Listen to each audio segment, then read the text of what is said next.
All right, so today we begin our studies of the Reformation. And you can see it right there in the name.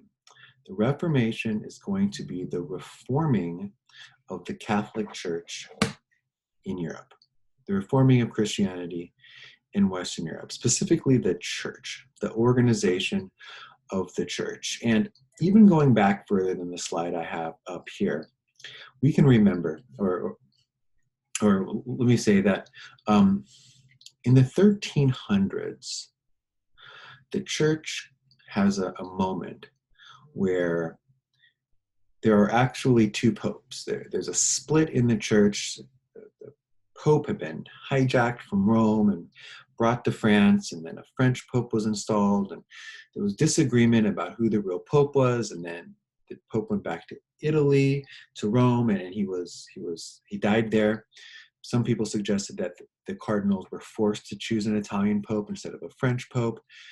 So then the French choose their own pope, and for decades there's two popes. At one point there's three popes. This goes on for over 100 years.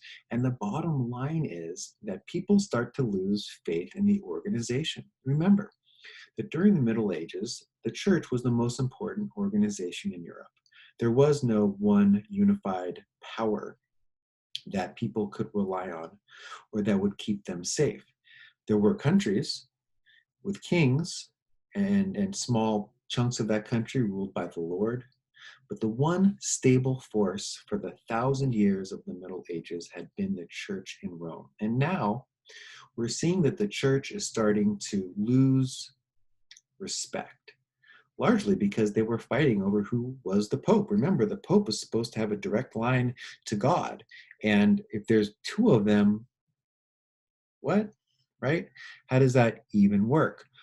Also, in this time period, an Englishman by the name of John Wycliffe starts saying that he doesn't think that the church should have authority over leaders, over countries, instead over religion. And also, he says, why does the church have so much land? Why is the church the largest landowner in Europe?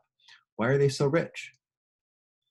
So these questions are kind of bubbling in the 1300s. In the 1400s, we see the Renaissance. We see this kind of rebirth of this great European society and culture, starting in northern Italy and moving up through the rest of Europe. And around the year 1500, the northern Europeans, who are known as Christian humanists, they start to clamor. There starts to be a lot of conversation up there, really led by a guy named Erasmus, that the church it needs reform. Not that we don't love the Bible and the message of the Bible, but that the institution of the church needs reform. Erasmus said that one of the problems with the church was this idea of indulgences, the idea that you could buy forgiveness of sins, because that's what an indulgence is. An indulgence says that if you give me money, the priest might say, or if you buy a relic, a piece of clothing that was supposed to be connected to maybe a religious leader, or maybe if you go and visit a statue, well, hold that statue idea, but if you buy a relic, or if you pay money, you can get forgiveness of sins. And of course, you need your sins forgiven in order to get to heaven. So there's now rumors floating around Europe, and there are priests saying, if you give me money, I will forgive you of your sins, therefore you'll get into heaven. You can buy your way into heaven.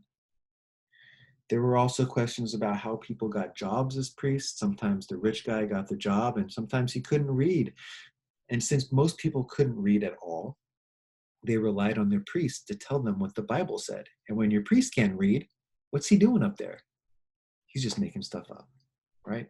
So people are questioning the church. Erasmus, in his book about folly, it's kind of a humorous story that criticized religion, says, so what you're saying to me is that someone can go and pray at a certain statue and that nothing bad will happen to them, or a soldier will pray at the statue and they won't die in battle. He says, that's not real.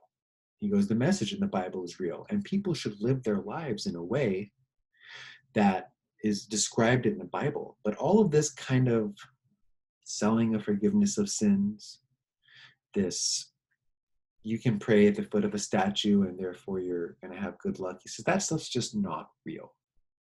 And this starts in Northern Europe. By the way, as an interesting fact, John Wycliffe in the 1300s was from England, but his message spread to a guy named John Huss, who is in Bohemia, which is modern-day Czech Republic, just south of Germany. We're going to see that in Germany, a great change begins, a great reforming of the Catholic Church that will lead to hundreds of years of fighting, an absolute ton of blood shed, and a splitting off, where no longer is there only one church in Western Europe and it's only located in Rome.